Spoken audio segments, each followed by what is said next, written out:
So I managed to beat Tears of the Kingdom. Let's talk about it.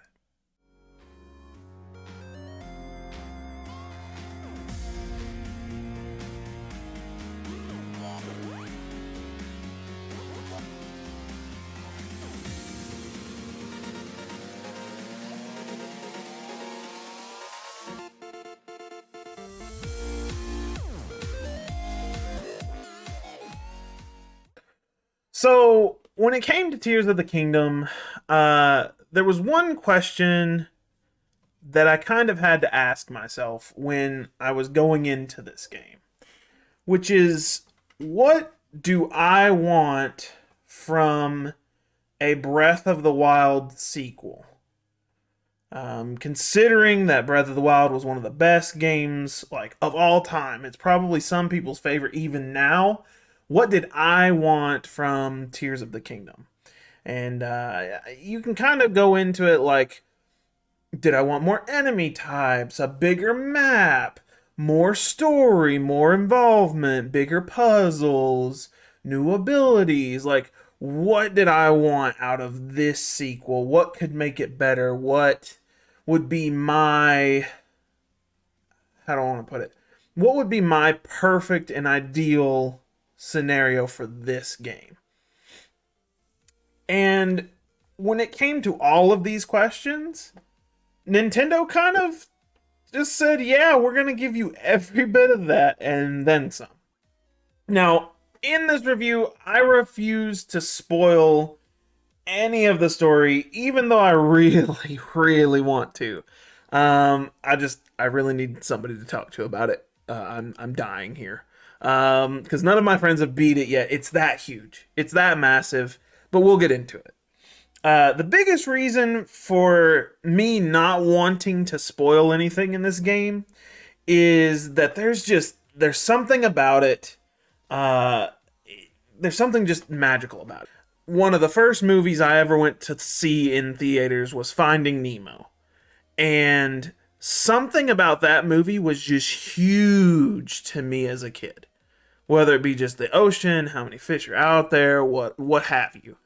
There's something about this game that I refuse to spoil the magical moments for people because I want you to be able to experience it for yourself, to enjoy it for yourself, and to be able to wait and talk about it with people who've shared it. Because there's certain parts of this that I love. I love. Not to mention, like, the scenery is beautiful. There are dragons flying overhead.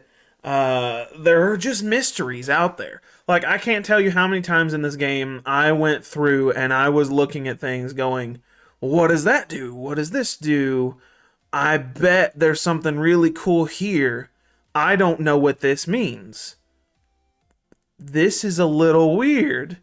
Like, there's so many questions that you can ask yourself while playing this game.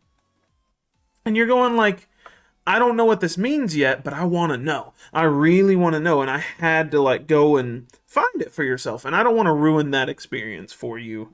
Like, through this game, there are new NPCs. The characters in this game, they've got colorful personalities. Even more so than I think Breath of the Wild. Most of Breath of the Wild, you see things through flashbacks. And you do see flashbacks in this game as well. But most of what you see in this game has to do with current circumstances and current time, which is something that I really liked in this game over Breath of the Wild. There's just so many little things that just remind me of being a little kid and seeing like the movies for the first time and being in that state and sense of wonder that I don't think has captured me in video games for a while. The creativity's there, everything else is there, but I'm not going to steal any of that from you. So as close as I can, I'm going to try and make this as spoiler-free as possible. I make zero promises, but if I do start to mention something, I will warn you. Breath of the Wild is and was a masterclass in world building and exploration. if you haven't played that game, you really, really, really, you really should play it first. Because if you play Breath of the Wild, it's big, it's expansive, it's a long game. Take your time, enjoy it, because I think that you will be enriched by knowing the map there and then seeing what they do in this game. Like, it's hard for me to be able to go back to Breath of the Wild after playing this. Not only that, but like it builds on the story, it expands characters, and will probably add to your experience of Tears of the Kingdom while you're exploring. The story for Tears of the Kingdom, uh, pretty much there is multiple things that are going on. You have current events, and then you have spots where you can experience flashbacks. Now, I'm not going to go into what those flashbacks are or anything like that. Just know that there are certain markers on the map that will allow you to see these flashbacks and learn a little bit about the world, a little bit about the history, and just see what's out there. There's all kinds of different things that really made me pick up my jaw from the floor. Just about in every Zelda game, there's a moment where you kind of go, okay, I need to go get the Master Sword. It's part of the story in almost all of these games. And I'm a firm believer that this game has the best I got the Master Sword moment. The villains in the story are fantastic. Traditionally, Ganondorf is the villain, and sometimes Ganon is the villain. I lump them in together because usually they are one or the other or the same. And in this one, the game pretty much opens up with one of the most confident villains that I've ever seen in gaming, and then they back it up. And when I say they back it up, it's terrifying. Part of this game almost leans into the horror aspect, and it's evident from the get-go. You don't have to worry about that. And not horror in the sense of like serial killers or goriness, but like there are just some moments where I'm like, the hair is standing up on the back of my neck. I've kind of got some goosebumps here. I don't know about this town I'm about to go into because I don't see people anywhere. It's stuff like that that's kind of like, I don't know. I like the nods to creepy things, creepy crawlies. It adds to the excitement. Something about that feeling puts electric in the air, and this game benefits from that. There's a lot of moments where the game is gorgeous from a like landscape point of view. Like there's moments where you're up on these sky islands and you're just falling to the ground. The opener for the game is honestly the best moment for this because you just get a full expanse of everything the game has to offer in one swoop. And it's gorgeous, it's amazing. The music,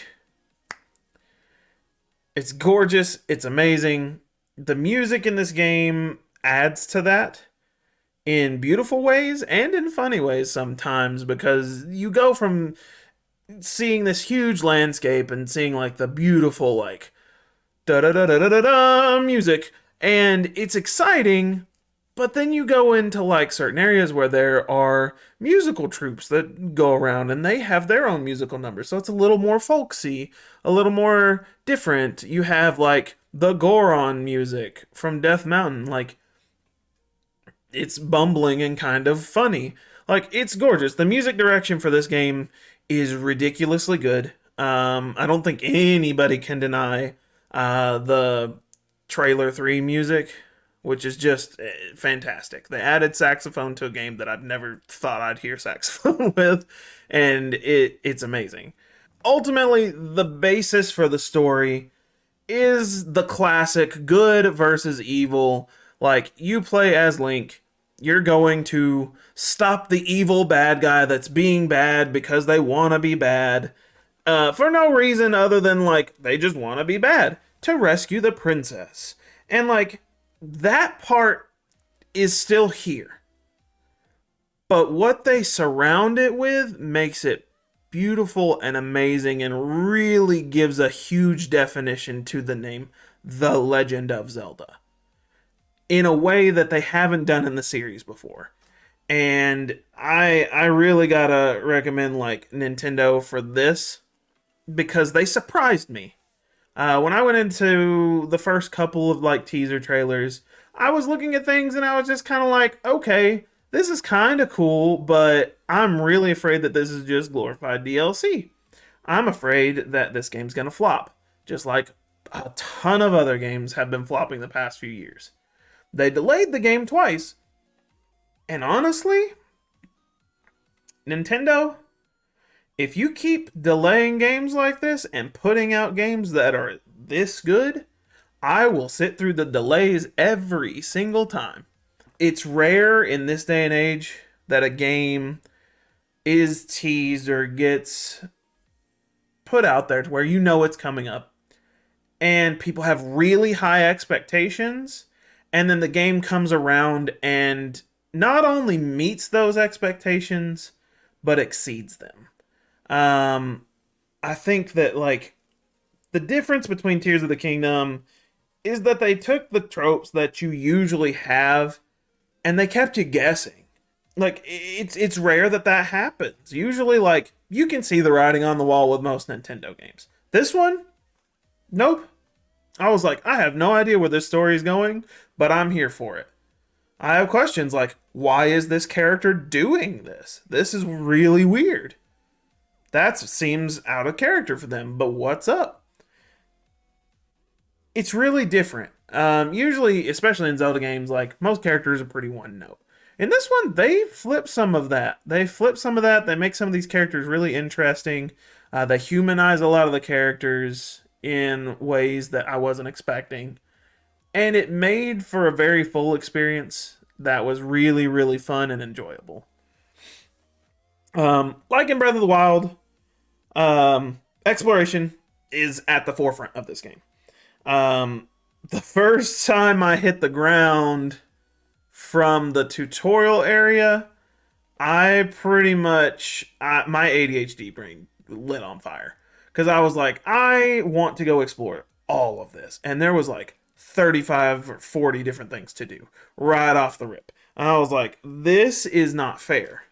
You had in Breath of the Wild, you just had the land map. There were mountains to climb, there was places to go explore. In Tears of the Kingdom, they just said, we're throwing all of that out the window. We're going to give you the ground map, and we're going to give you the sky map as well. They also give you something else, and I'm not going to spoil it here, but I was floored when I realized what this was. Like I said, the marketing for this game did not mention this at all. But when they put the game out and I got to go into this area, I was shocked because Breath of the Wild was already huge. I have 220 hours in that game. This blew my mind. I'm a little worried. Through my playthrough, I found around 75 of the Korok seeds, and in Breath of the Wild, there was 900 of those guys. And I don't want to hunt down another 900, but I bet there was that many, if not more, in this game. Look, if you found all 900 Korok seeds in the first game, you would understand why everybody on TikTok and YouTube Shorts is torturing these little guys. I felt bad for them a little bit, but I kind of threw the first one off the cliff myself. So, anyways, things that I was familiar with. Due to opening events for this game, the landscape does change. And it's exciting. There are new caves that you can go explore. New towns have opened up. Enemy bases have just settled in. There's changes to certain areas, like certain characters that you could find in one area in Breath of the Wild have moved to other areas. It changed so much that I never found myself thinking, man, this is exactly like the last game. I don't think I ever said that once. I think that the whole experience was new. It was exciting, and it felt very fresh. Like, I can't even think of a single area that was like, all of this is the same. But if the map of Hyrule isn't enough for you, there's a whole new area with the Sky Islands. Like I said, it's exciting. I'm not gonna spoil anything that's on the Sky Islands. Just know that they feel different. There are things up there that you don't get on the ground level. Um, it's crazy, and like I've played this game for probably 45 hours already, and I haven't explored the sky area completely. I haven't explored the ground completely or the new area completely. Like, it's kind of crazy. Um, Enemies this time around are a lot tougher. They wear armor. They've got crazy horns and extra stuff on them. They're tougher, or your weapons are weaker. I haven't decided which one is the case. I think it's just that they're tougher, especially in the early game. The enemies at the beginning can roll you if they group up on you. You got to be on your defense. It's a lot of fun. When you get further along, though, they get a lot easier. Not to mention they added new enemy types. There's the boss Boko Goblins, which are just massive. They usually command about 7 or 8 regular sized Boko Goblins. There's the Gibdos, which are kind of like these zombie enemies. They're kind of weird, super tough. There's the Zonai robots. At least I think they're robots. So in Breath of the Wild, you got the smaller mini Ganon boss fights at each of the major dungeons in that game. In this one, they moved back to more of the classic monstrous type bosses or villains. And honestly, I really appreciate the game for doing this. It was a lot of fun. I think my favorite one was at near the Rito village, near the colder areas of the game. That boss was a lot of fun. I love the design for that area. Um, it's interesting. The enemies are tougher. It makes for a very weird time when you're trying to think of strategies on the fly, because each one reacts a little bit differently, and each one moves a little bit differently, and each one has a different skill set. So there's multiple times where I'm running up against a group of Boko Goblins that aren't too smart, where I can just throw a bomb barrel or something at them, and it explodes, and it deals with that really easy. There are other characters or other enemies that aren't as scared of those, and so it's interesting. You still have your regular enemy characters like your Lynels, your Lizalfos, your Boko Goblins, as well as your Moblins. They just added more and made them tougher. But they're not that bad. They're definitely beatable. And honestly, I appreciate them going the extra step there because they didn't have to, but I appreciate it. Speaking of bosses, I feel like these bosses were just a little bit a step above. I think that, like, looking back at Breath of the Wild, I can't remember the difference between any of the mini bosses. In Tears of the Kingdom, the bosses definitely each have their own distinct feel, their own distinct flavor. They're very unique. Each one does something different. They're not all doing the same thing. Each one's a lot of fun. If you're a fan of classic games, I think you'll be really pleased to see some of these. On top of the map, on top of the enemies, you have your new powers. And they just went to the nines. You no longer have the Sheikah Slate. So your bombs are gone, your stasis is gone, your magnet is kind of gone, and then your ice powers are gone. All of those are gone. They replaced them. So in this game, you have the ability to not only fuse different objects together to make like cars and planes and boats and all that kind of good stuff. You also have the crazy ability to just fuse, like how I said, Boko Goblins have horns. You can take those horns and fuse them to swords or sticks to make even sturdier weapons. Weapon degradation is back. like, unfortunately, I don't mind it, but I know a lot of people that was a big complaint for them. So I understand it. But the major thing is you can combine weapons. So let's say I have a stick. Sticks don't do that much damage. They do like 2 damage. And I've used it a few times and it's blinking red. It's about to break. I can go over to a mountain and probably find a rock that I can just fuse the rock to my stick. Now I have a hammer. It's really cool and it's no longer blinking red. Now, you can only fuse the stick once. Um, so that is the bummer there. But you can have multiple weapons and you can do this. It also increases the attack power for each one. And so sometimes you can get really broken things. I think my favorite thing to do is to get the magic wands and connect the parts from the dragons that fly in the sky to make a really cool looking hammer. I think that's my favorite weapon so far. But the possibilities are endless. There's already like, I would say somewhere between 50 to 80 regular weapons, and you can fuse those to pretty much any object in the game, as well as just fusing whatever you want together. People have made hover cars. People have made rocket carts. People have made literal box people to go and fight their enemies with. Like, you can build whatever you want. It's crazy. You do have to upgrade your battery through the game. So you will have to get some resources and do that. But it's just another thing to do. It's just another way to upgrade your powers and have fun. For as many weapon combinations as there are, there's probably that many times 3 for all of the like vehicle upgrades. It's kind of ridiculous.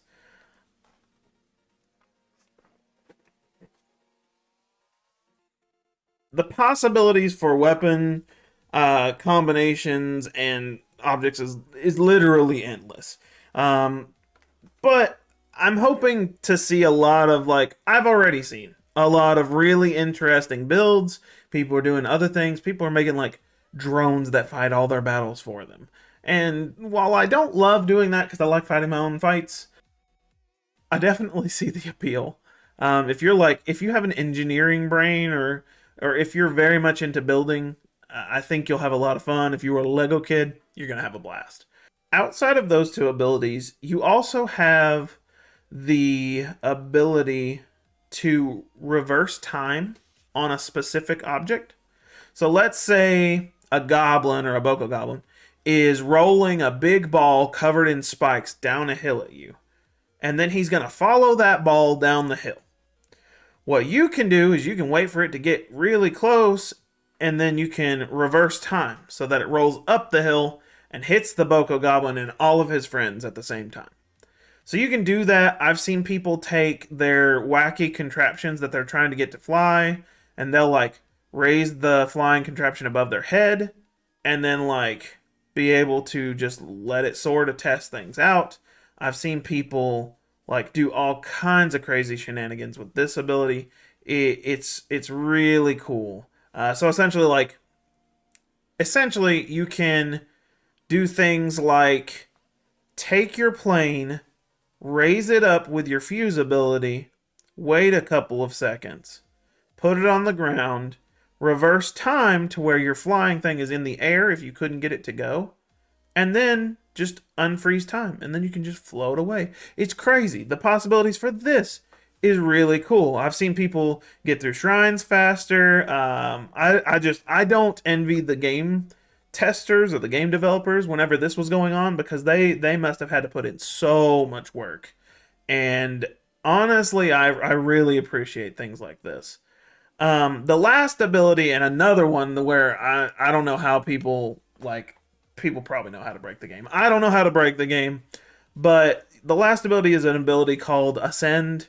And Ascend is an ability where as long as you are standing under a roof, you can pretty much phase through that roof and get to wherever, like if I'm in a cave under a mountain, as long as I have a place above me, I can just go shoop and fly all the way up through the roof of the cave to the top of the mountain. It's really cool. It gets you out of some tight spots sometimes, but it's far less noticeable than the rest of them, in my opinion. It's still really cool, and I think these abilities are way more useful than the old abilities. Um, so there's that as well. I had a lot of fun trying to figure out different combinations. You can put together cars with like spikes on the front or weapons in the front. I've caught my cars on fire before because you can get a flamethrower part and put it on there. Like, it's kind of ridiculous. There's so many little things you kind of have to look for and see and try out for yourself. Some of them will work, some of them won't. But that's like half the fun, is trying to figure out a new build to do different things.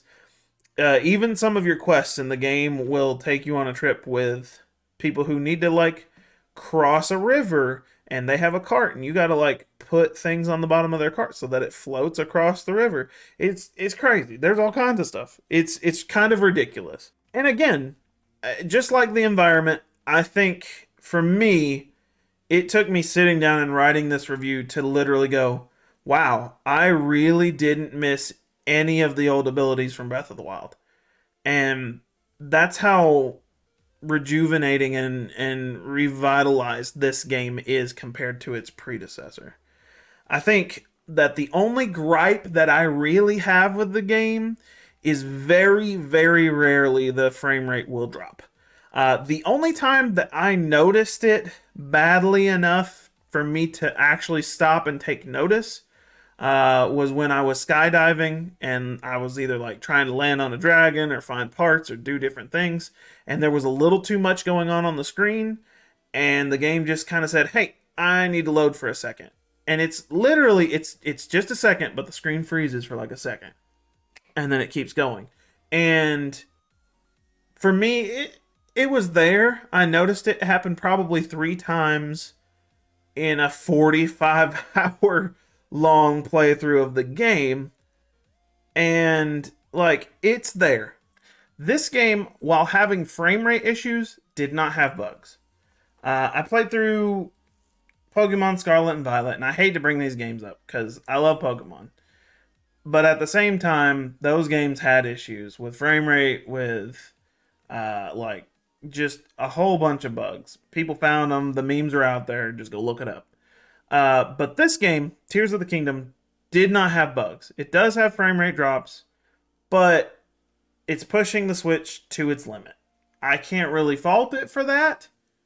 And honestly, the rest of the game, outside of those skydiving moments, I didn't notice like next to anything. I really want to see this game on next gen consoles. I think it's going to be ridiculously good. I do want to see what they can do with that. But just know that the frame rate issues are there. If that's something that matters to you a whole lot, that's literally my only complaint about the game at all. At all. Ultimately, Tears of the Kingdom is probably my favorite game of all time. Down to like character arcs, NPC missions, the amount of things you can just go and do in the game. Like, it feels like an impossible follow-up to one of the best games of all time, one of my already favorite games, Breath of the Wild. This game took all of my expectations for it and blew way past them. I mean, from mysteries that had me scratching my head and trying to figure out what is going on in this story, to NPCs being exciting and colorful and having a lot of flavor, to like main quest stuff, like trying to figure out what's up with Ganon, what's up with this location, what's up with that location, what are the races of the world up to. Like, it's exciting.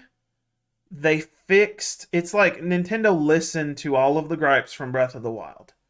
So like, biggest gripes from Breath of the Wild, you had weapon durability. They fixed that. You can fuse weapons together. They were like, okay, well, the Ganon boss fight is not that hard.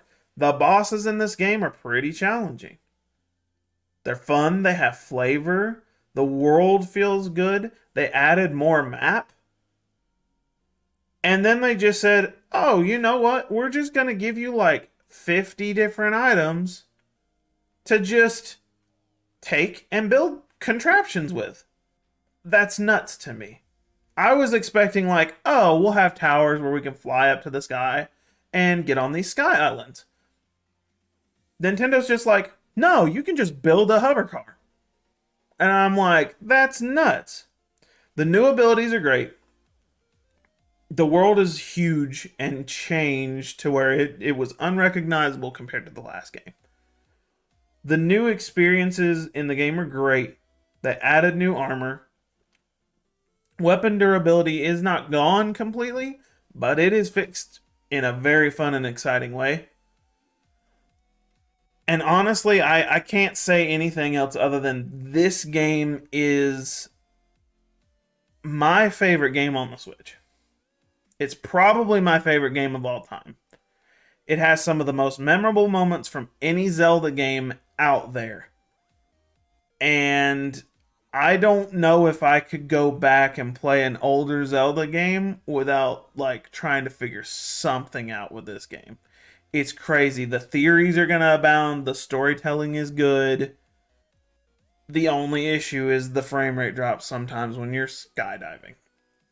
I don't have anything bad to say about it. If you aren't playing this game and you're taking your time, like trying to buy it or purchase it, I recommend buying it now and playing through it because you're robbing yourself of a magical experience that's exciting. It's one of the best video games ever. And I want for everybody to experience that. If you guys think differently about this review, that's fine. It's my review and I can say what I want. And so my verdict for this game is a 10 out of 10. If I could give it higher than a 10, I would. I really would. I think it's my favorite game of all time. And I'm not just saying that. I think you should go play it for yourself. I think you should find mysteries, figure out the secrets, go have your own adventure. Because I highly doubt that everybody's going to have the same exact adventure. It's amazing, and you should check it out for yourself. If you did like this review, I know it was a longer one, I'm sorry. Leave a like on the video. Please let me know what you're doing in the game. Let me know what you're experiencing. If this review convinced you to buy the game and experience it for yourself. First, congratulations. And second, let me know what you think. Because I would love to know that a recommendation from me meant something to somebody. I do stream on Twitch. You can find the link for that in the description below. I also have a Discord. If you head over there and do !Discord, you can check that out as well. I'm usually in there talking about the game. I have been streaming the game on Twitch. We actually did a stream the night it came out where I wore a full Link costume. So if that's something you want to get into, you can check out the description below for some of those. Otherwise, I hope you guys have a wonderful day. I appreciate you watching the whole video and staying here with me for all of this. And I guess we will see you guys in the next one. Have a good one, guys. See ya.